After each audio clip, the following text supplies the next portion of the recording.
এইভাবে একবার দুটো আলু দিয়ে পরোটা বানিয়ে খেয়ে দেখুন, দারুণ লাগে। একেবারে নরম তুলতুলে আলুর পরোটা, দারুণ লাগে খেতে। এইভাবে বানান আর ঘন্টার পর ঘন্টা রেখে দিলে নরম থাকবে, খেতেও কিন্তু দারুণ হয়। একবার বানিয়ে দেখুন, আশা করি ভালো লাগবে। বানানোর জন্য আমি এখানে 2 বাটি ময়দা নিচ্ছি।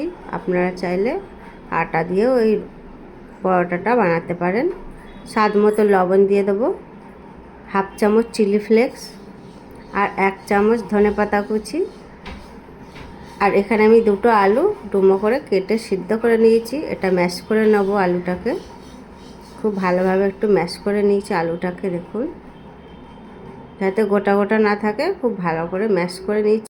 এবার আলুটা সাইডে রেখে দিলাম। এখানে 1 চামচ সাদা তেল দিয়ে দিলাম আর অল্প একটু জোয়ান দিয়ে দিলাম। দিয়ে এগুলো খুব ভালোভাবে একটু শুকনো অবস্থায় মেখে নিতে হবে।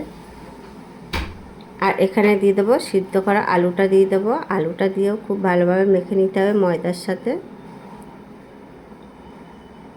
আর এখানে দিয়ে দেবো অল্প একটু স্বাদ আনার জন্য সামান্য একটু চিনি দিয়ে দেবো।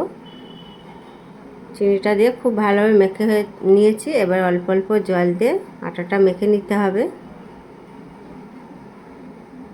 আলু দেওয়ার কারণে অল্প অল্প করে জল দিয়ে মাখতে হবে, একসাথে বেশি জল দিতে হবে না, পাতলা হয়ে যাবে, নরম হয়ে যেতে পারে। আর এই ময়দাটা কিন্তু মাখতে হবে একদম একটু নরম করে, খুব আবার হাতে লেগে যাওয়ার মতনও না, আবার একটু নরম করে মাখলে পরোটাটা খেতেও ভালো হবে। আর সামান্য একটু তেল লাগিয়ে কিছুক্ষণের জন্য 5 মিনিটের জন্য রেস্টে রেখে দেব। 5 মিনিট পরে আমি রেস্টে রেখেছিলাম। এবার আমি ছোট ছোট লেচি করে কেটে নেব।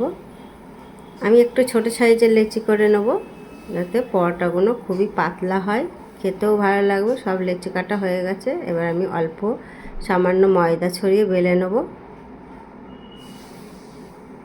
আর এটা খুবই পাতলা করে বেলবেন, যতটা পারবেন পাতলা করে বেলবেন, খেতেও ভালো লাগবে আর পরোটাটা দেখতেও ভালো লাগবে। দেখুন খুব সুন্দর করে বেলে নিয়েছি। আর একটু বেলে বড় করে নেব আমি।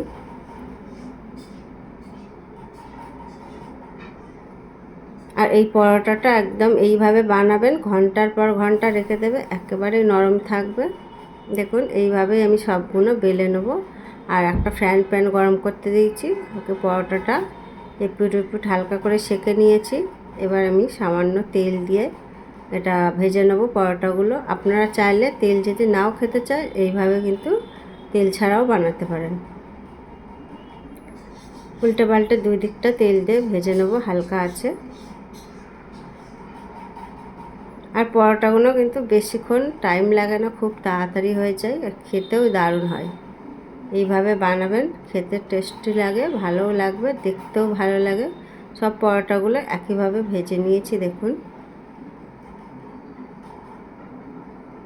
এই পরোটাগুলো খেতে দারুণ লাগে, এইভাবে বানাবেন, খেতেও ভালো লাগে, দেখতেও ভালো। আর দেখুন কতটা নরম। ঘন্টার পর ঘন্টা রেখে দিলে একদম তুলোর মতো নরম থাকবে, বাচ্চা থেকে বড় সবাই খেয়ে নেবে, খেতেও দারুণ লাগে।